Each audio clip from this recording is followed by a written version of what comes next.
And a warm welcome to the programme from me, David Foster. There are already millions of losers in the fight against COVID-19. There will also be winners. Big profits are there to be made, and some, excuse the phrase, will undoubtedly make a killing from coronavirus. This is Roundtable.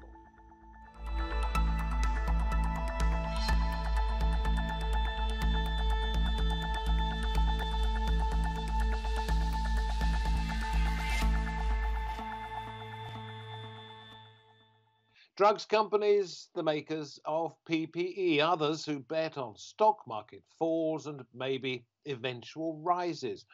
Who's in line to get rich from the pandemic, and will their profits come at the expense of others, or in some cases, actually help?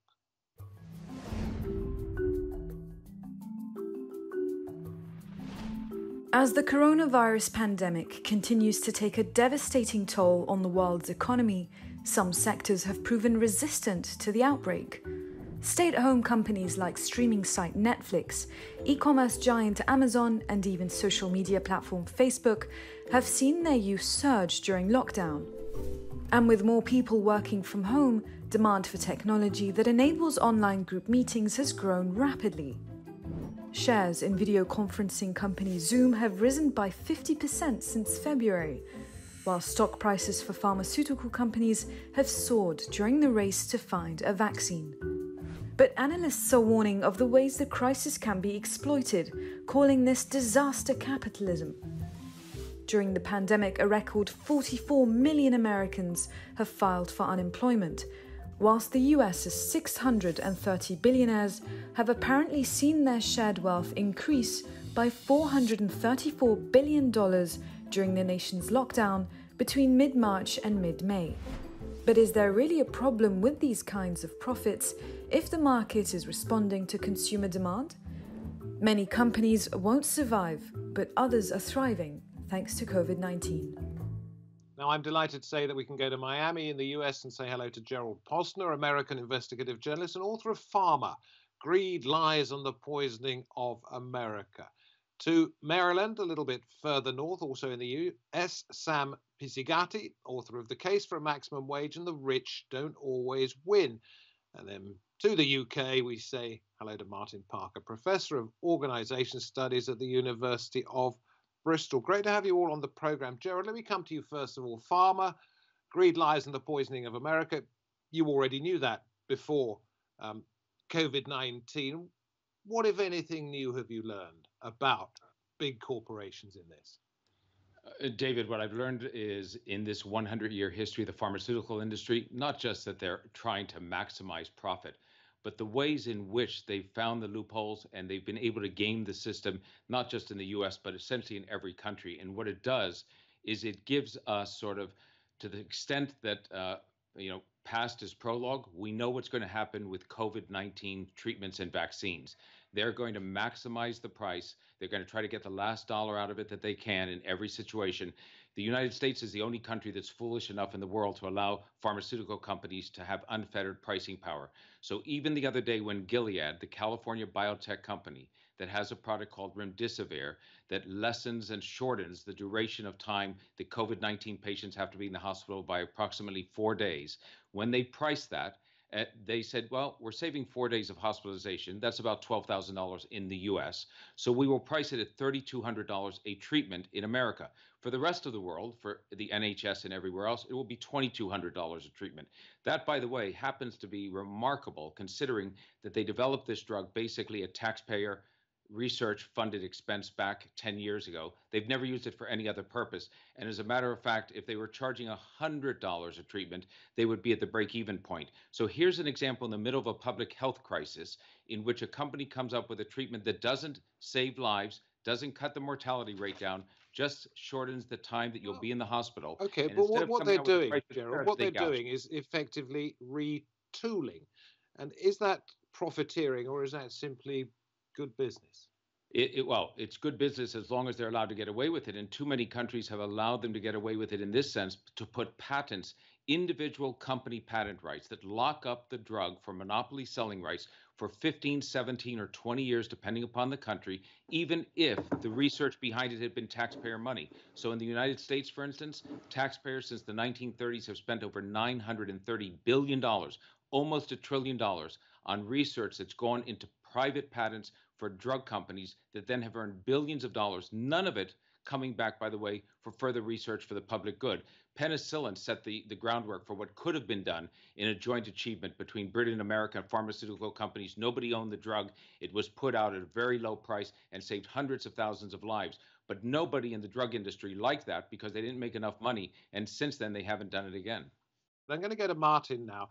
And I was fascinated by an article you wrote comparing the plague, the bubonic plague in Europe and the Near East in the 1300s to now with the pandemic, not just in terms of the devastation that it could or will cause, but in terms of the way that society reset itself commercially afterwards. Yeah, I mean, one of the things that we can see by looking at the historical record and then comparing it to what happens now is effectively that there's a kind of concentration of business and state power.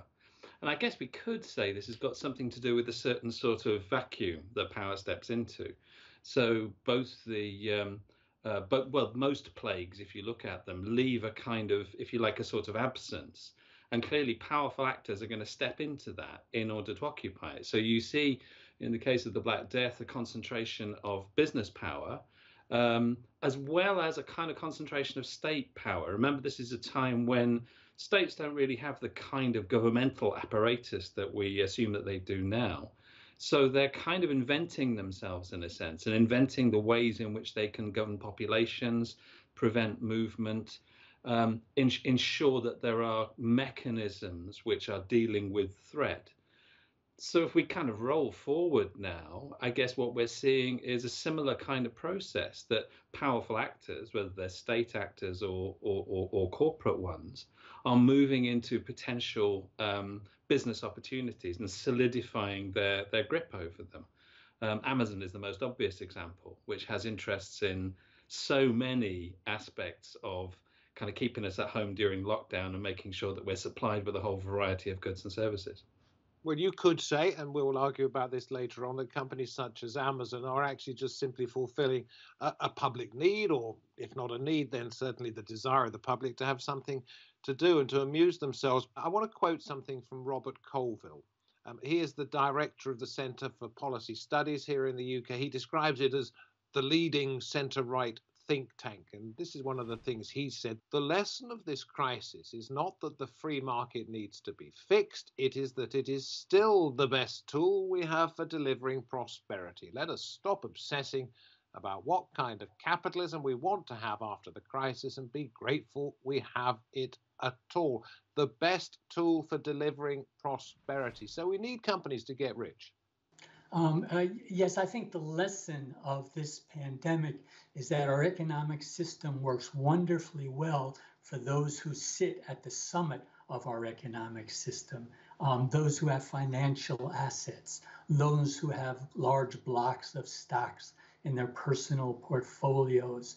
In the second quarter of 2020, the stocks of America's 500 largest corporations soared upwards by 20%.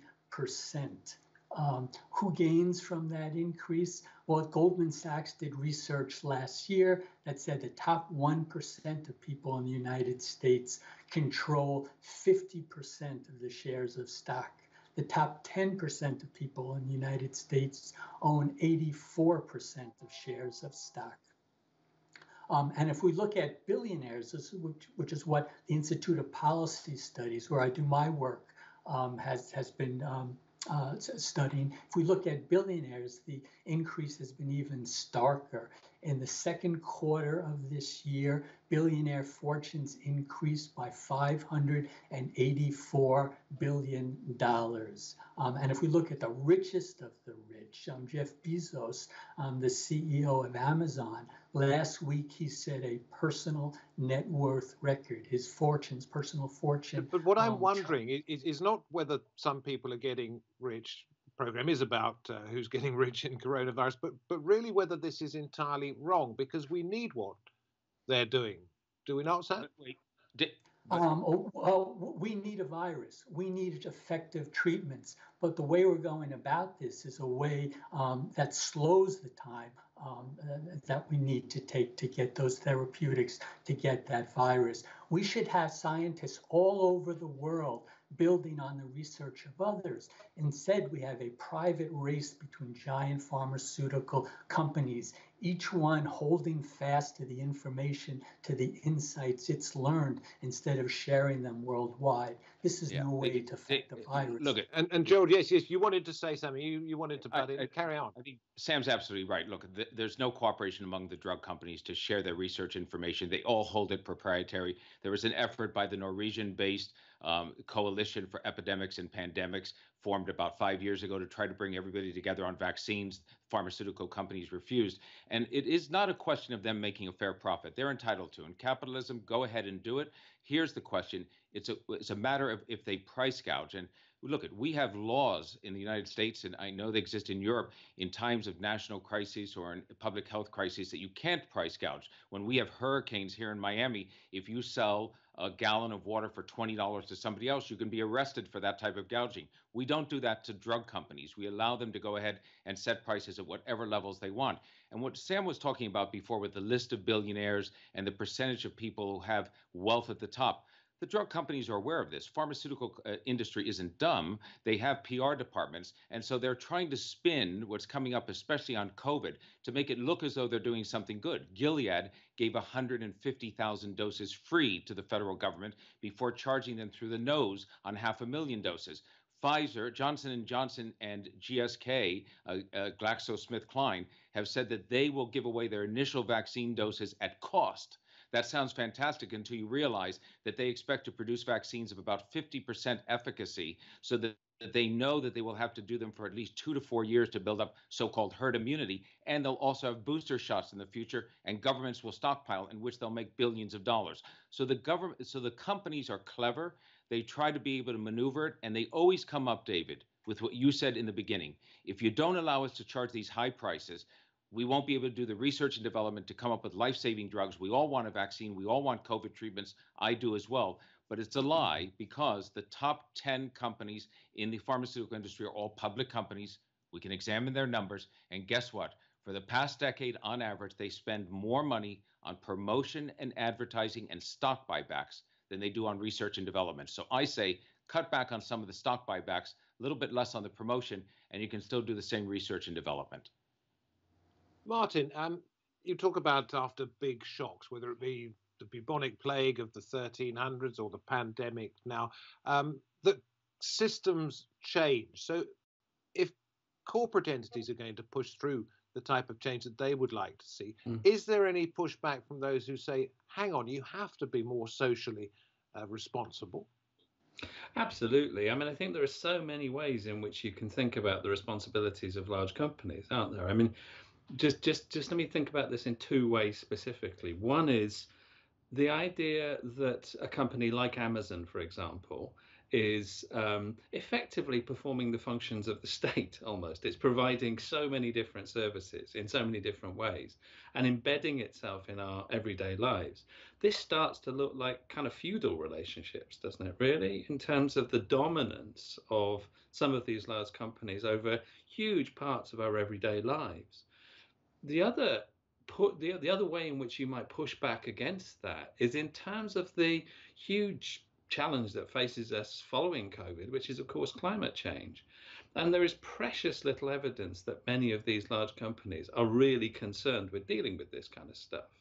So it seems to me that, you know, the big pushback might be both a political one against the idea of corporate domination, but also thinking about the role of a whole variety of different actors, including the state and non-state actors, in dealing with some of the other crises, basically the biggest crisis that's facing us. And I don't you say that is any evidence that large corporations care about that. Allow me to read this to you from Naomi Klein, author of The Shock Doctrine. Yeah. Corporate elites worldwide have repeatedly and brutally used the public's disorientation following a collective shock, wars, coups, terrorist attacks, market crashes, or natural disasters to push through radical pro-corporate measures. That's what we've just been referring to. But I'm going to go back and recall, well, I can't recall, but I read about after the First World War, we saw big changes in social structures in the United States and the United Kingdom. We saw it after the Great Depression of the 1930s with Roosevelt's New Deal. We saw it in 1945-46 with the institution of the National Health Service here in the UK. These big shocks can also reorder society for the benefit of those lower down. Yes, absolutely. But those are not, those reorientations are not driven by or for the benefit of large corporations. So if we want to talk about, kind of an opportunity and a crisis, then lots of people now are talking about the way in which COVID is showing us how rapidly things can change if we want them to. But also the kind of the necessity of thinking about these changes in terms of a wide variety of interests and inequalities. If we assume that companies like Amazon and FedEx and Netflix and all the rest of them are going to solve our problems in the future, we're just going to get betrayed. So it seems to me absolutely essential that we understand, what Klein's referring to as the shock doctrine as both a problem and an opportunity. And if you care about, democracy and the future of the human species, and who doesn't, then we can't trust Jeff Bezos to save us. Okay, Sam, and then Gerald, just tell us a little bit about how you think it could be changed so that the corporations themselves don't have the knockout blow, that they are kinder and fairer. We can look at the example of FDR and the New Deal and what happened in World War II. There were several measures put in place that kept the rich, that kept corporate America from exploiting, from taking advantage of the crisis. The first was an excess profits tax, a rather stiff excess profits tax that taxed away up to 95% of the earnings that corporations made because of the war. In 1941, Roosevelt also called for what was in effect a maximum wage. He said no one in the United States, no individual, after paying his or her taxes, should have an income of more than $25,000, which is about $400,000 in today's terms. Now, Congress didn't give Roosevelt the 100% top tax rate that he asked for, but Congress did pass before the end of the war a top marginal tax rate of 94% on income over $200,000. So what we saw starting in World War II and continuing for the next 15, 20 years after the war was what some historians have called a great compression. That is a great equalizing of incomes and wealth in the United States. And over the past 40 years, of course, that those gains have been almost entirely undone. Gerald, I think you wanted to say something, and then I want to follow up on something that Sam has said. So go ahead. Yeah, I think one of the things clearly in America is people read about that inequality in distribution of wealth and the people at the very top of 0.1%. And instead of getting angry and marching in the street, they often think that their child or their grandchild is going to end up on the Forbes 400 wealthiest list in America. There's many still believe in that idea that anybody can make it in the system. And it's one of the things that keeps it peaceful. I mean, my wife is British. We were in London visiting her family when Margaret Thatcher tried to pull in the poll tax. I remember people taking to the streets and protesting so much that the government had to roll that back.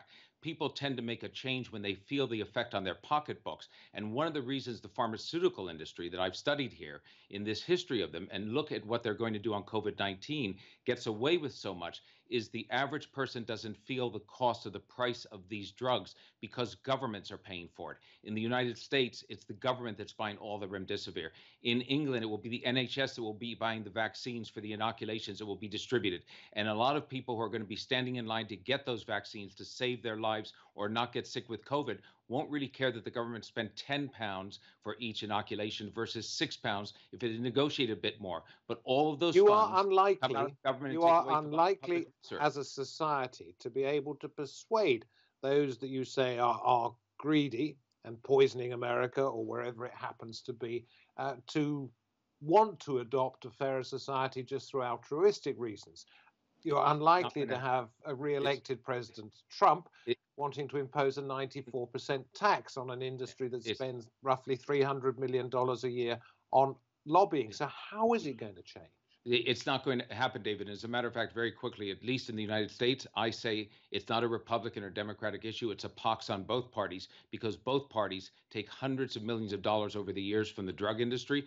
And when the United States just this past 2 months ago passed the first $8.3 billion in emergency funding for drug research for a COVID vaccine, $3 billion straight into the pockets of drug companies, there was a first motion to put in a clause that the government could come back if the price was too high with the eventual vaccine and have a real hammer to lower it. And guess what? Democrats and Republicans removed that because the drug lobby was there. So both parties here are in the pockets too much of the drug industry, and it's not going to happen because suddenly pharma bosses are going to say, let's do the right thing. So you say it's not going to happen at all with pharmaceutical companies. Martin, is it going to happen, this sudden dose of altruism? Is it going to happen with other big corporations, those making PPE, those delivering parcels or running their own airlines or TV stations or whatever? Yeah. I mean, the question of the politics of this is really important, isn't it? Because it's all very well for, three talking heads to sit down and say how dreadful it is that corporate dominion operates. I think that one of the biggest problems is pushing through forms of legislation that effectively break companies up. This goes back to the kind of the progressives and the early years of the 20th century in the United States. How do you prevent these kinds of monopolies from taking place, and how do you prevent price gouging and gigantic inequalities of income and wealth?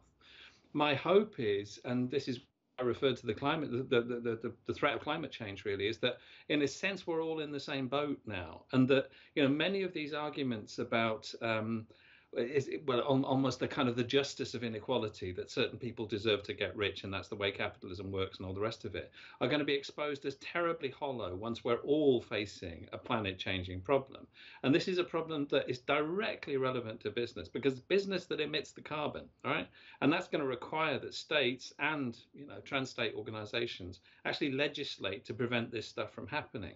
And that's really directly relevant to much of the stuff we're talking about, in terms of the idea that states can quite legitimately decide what sort of business activities take place within their territories. It's almost as if many states have kind of given up on this now, given up on the idea that they can regulate business activity, they can shape it. So does that mean that you basically agree with Gerald that you're not going to be able to stop this, and that in effect you would agree with the premise, or not with the premise, that Sam puts forward, that the rich don't always win, that they do in this case? Martin? But it depends on the politics of it again, doesn't it? I mean, if we get, Trump and Johnson and various other populist presidents, leaders re-elected, then yeah, sure, nothing's going to happen. If we get more radical and interventionist politicians elected with popular support, then yes, these things can change. Again, I refer you back to America in the 1920s. Okay, Sam, we've got about 3 minutes to go. Convince me that the rich don't always win. In this case, big business. Well, the same way they didn't win in the middle of the 20th century, and that is that there were broad popular movements that came into effect that changed the dynamics of the political discourse in the United States. I think that can happen again, and indeed, as I think we're seeing in the Black Lives Matter movement, that popular sentiment in the United States can change rather rapidly if all of the conditions are right. And I think that can happen on economic issues as well. Indeed, I think that is beginning to happen on economic issues. Gerald, yeah, no, quickly, carry on, yeah. I was just going to say, David, look, it can be done, but you need political leaders with the political will to do it, and they're few and far between. So it might be possible to find some. We've seen them here in the United States in terms of Bernie Sanders or Elizabeth Warren, who I think would have really taken on the pharmaceutical industry, but they aren't going to be the next president. So if that political leader comes to the forefront in any country that's willing to take on these corporations or by industry, maybe we'll make some real progress as well, but I don't see it on the short horizon. Okay, Martin, the only way it's going to work is if we have an international philanthropists coalition. Oh, not philanthropy. No, I'm very hostile towards philanthropy. That just implies wealthy people who are going to be nice to us and give us their money. No, what we need is real social change and redistribution of assets and wealth. That's going to require highly interventionist policies. But I don't see any other way in which we're going to domesticate some of the most egregious effects of global capitalism. So there will be winners out of this COVID epidemic, and they are the ones you would always expect to win. Martin, you finally. Absolutely, yeah, and that seems to be a general message for us, doesn't it? Is that unless we, again, those of us who care about the survival of the human species of democracy, try to intervene in the way that power is distributed, then we're going to lose, yeah, and it will carry on being the case that those who already have power and wealth continue to get more of it to stick to them. Okay, 5 seconds, Gerald. Last question for you. Will you be thankful when you get to be given a vaccine? I'll be very, very thankful when I get a safe and effective vaccine. With those two qualifiers, yes. As long as it's cheap, perhaps. Thank you, gentlemen. Thank you very much indeed for joining me, David Foster, on this edition of Round Table. Thank you for watching. We hope to have your company another time. Until then, goodbye.